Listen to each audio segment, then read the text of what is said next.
I looked over my shoulder, making sure no one was around. Then I grabbed 3 of my shirts and stuffed them into my bag. I had to run away tonight. It was now or never. Just then my mom barged into the room and yelled, "Why are you still here?" I was studying. Studying? Go milk the cows. Books are not for you, stupid girl. I rolled my eyes and grabbed the milk bucket. Hi, I'm Amara from Greece. I was all set up to run away from my village to escape a terrible fate, when I suddenly got an opportunity that changed my life forever. But before I continue, click like and subscribe. The next day in class, our teacher barged in and wrote a question on the board. Now who can solve this? I looked around and then raised my hand. No sweat! As soon as I was done solving the question, I saw everyone staring at a tall woman walking towards me to the front of the classroom. So, you're the famous Amara. Your teachers did say you were a genius. Signomi, who are you? She's Miss Mercedes, the vice principal of a huge school in the city. She's come here to offer a scholarship to the smartest kid in class. I just stood staring at her, my mouth open. Was this for real? I don't have all day, child. Will you accept it? Yes, absolutely.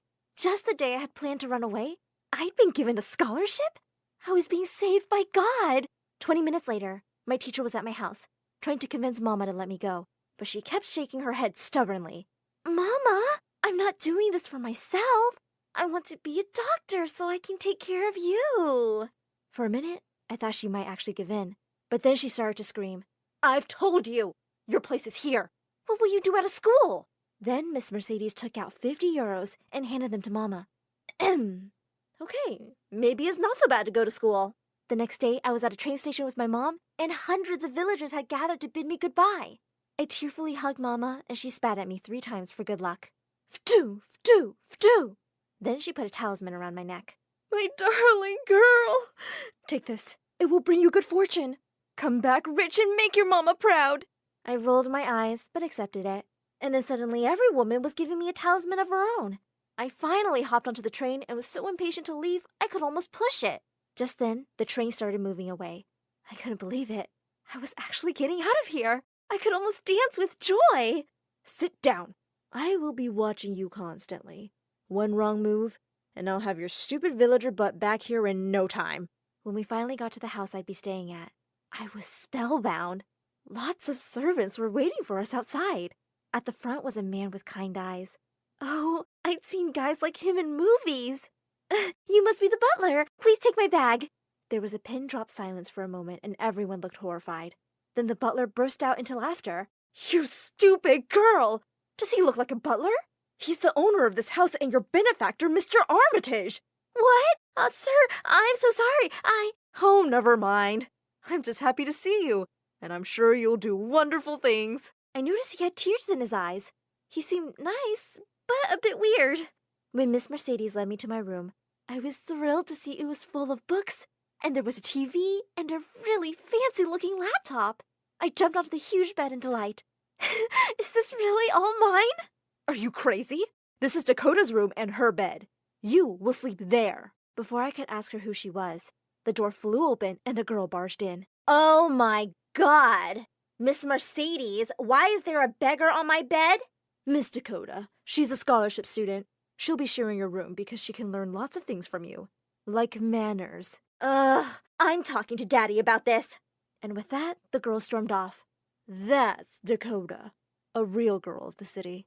Later that evening, as I roamed around the house, I was walking past the library when I heard Miss Mercedes' voice. I don't see why you needed to bring that girl here.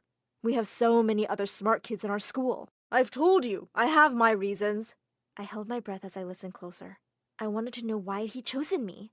Just then someone whispered in my ear and I nearly screamed. Are they talking about something interesting? There was a handsome boy next to me, with his ear pressed to the door. I quickly walked off and he followed me, introducing himself as Gavin, Miss Mercedes' son. He said he and his mom lived here. Are you a new maid? Do I look like a maid to you? Oh, I'm sorry. Save it, city boy. You're all alike. Proud city people. I joined school after a couple of days, and I was so excited. When the first math lesson was about to start, a girl whispered to me, Psst, you can tell me if you don't understand stuff. I'll help you. I was about to thank her when she continued, I'm sure the only math you know is counting cows. Why were these people such jerks? Just then, the teacher walked in and started writing a word problem on the board. There are 85 people in a warehouse. Some of them had turned into zombies, some are still alive. If the ratio of zombies to humans is 2 to 3, how many zombies are there? Seriously? This was so easy. My pet goat could solve this. But I was shocked to see that everyone in class was just staring blankly.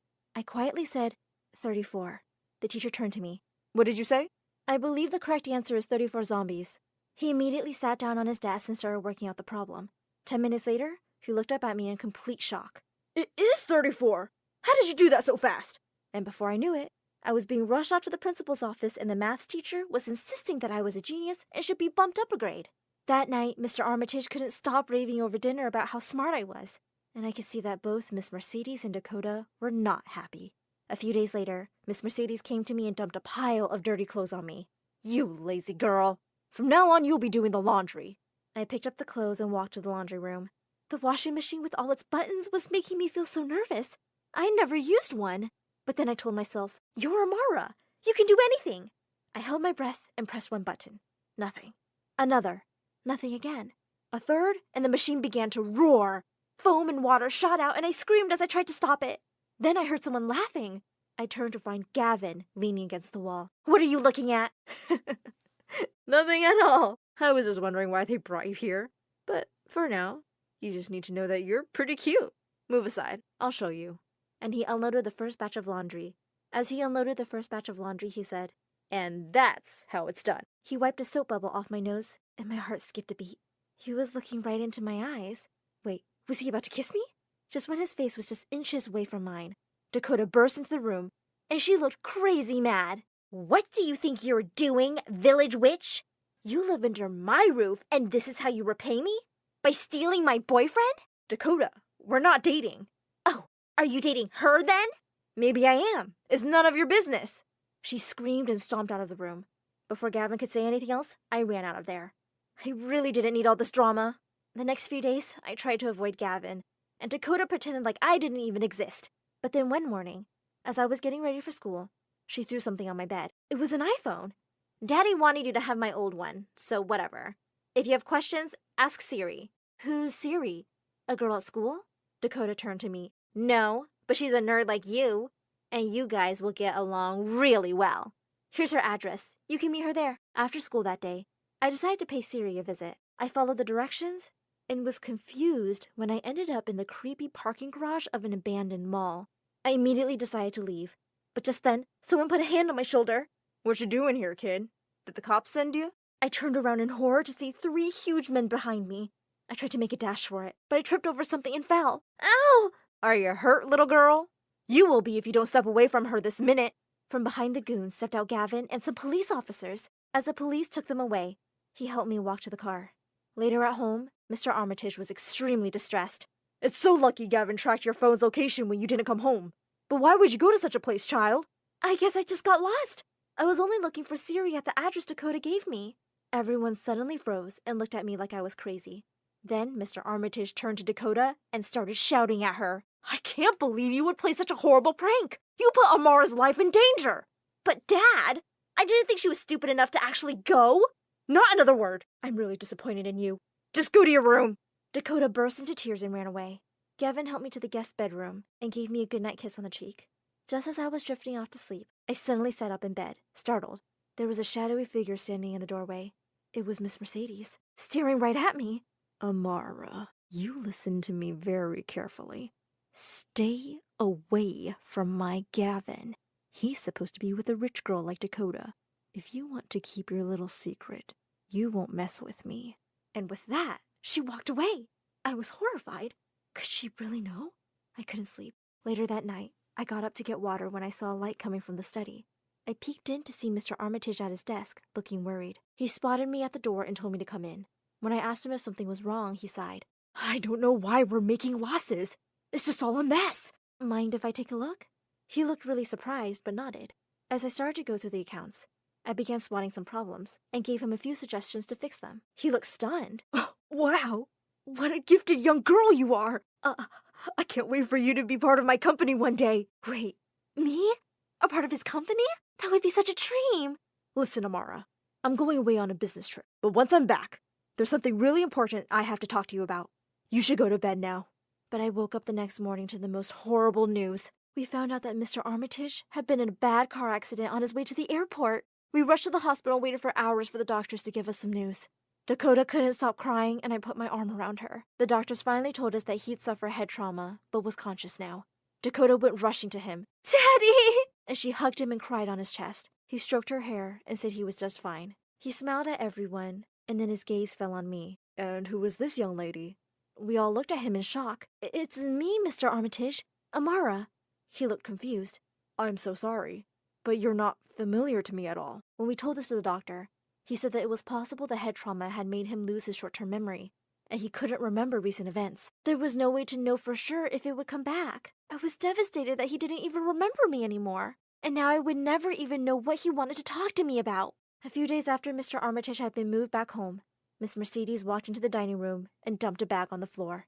"It was my bag. I've made a decision. I'm sending you back to your village, Amara. Mr. Armitage doesn't even know who you are anymore, so I don't see any point of keeping you here." I stared at her in horror. Oh my God, I couldn't go back. Suddenly, Dakota got up from the table. "She's not going anywhere. I don't exactly love her, but my dad wanted her here, so she'll stay." "Yeah, Mama. Why would she go now? Besides, we really like having her here." The vein on Miss Mercedes' head looked like it was gonna pop, but she just pursed her lips and walked out of the room. A few weeks passed peacefully. Mr. Armitage was recovering well, but still didn't remember me. I was doing really well at school, though, and Gavin and I had started going out. Little did I know that this was the calm before the storm. One night at dinner, there were 2 extra plates at the table. When Gavin asked his mom who was coming, she just said excitedly, "Oh, you'll see. There are some very special guests."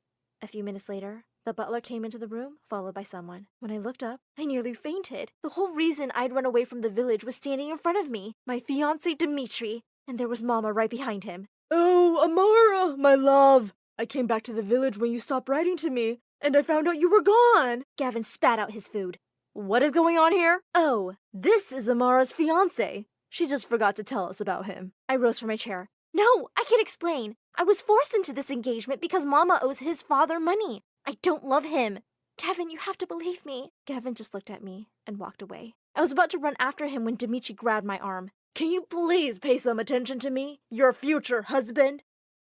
There was complete silence in the room. "You and your family will pay for this, Amara." And with that, he stormed off. Mama burst into tears and said I had to come home and fix things with Dimitri, or she and my siblings would be kicked out of our house. She looked so much weaker, and it broke my heart to see her cry. I said I would leave with her the next day. The next morning, as we were leaving, I told Mama that I wanted to say goodbye to Mr. Armitage. "Mr. Armitage, you don't remember everything you've done for me, but I wanted to thank you." "What do you mean I don't remember, Amara? I know exactly why I brought you here." I looked at him in shock. "Wait, your memory's back?" Just then, Mama came running, saying Dimitri was waiting for us, but she suddenly froze. She and Mr. Armitage were staring at each other like they'd seen ghosts. You, how dare you trick my child and take her away from me?" "Amara, we're going, now!" She dragged me towards the door and I kept yelling at her to let me go. "Please, just stop. I was going to tell her everything. I'm really sorry I didn't take a stand for you all those years ago, but I'm trying to fix all that now with our daughter." Dakota and I shrieked together. "Daughter?" Dimitri put an arm around each of our shoulders.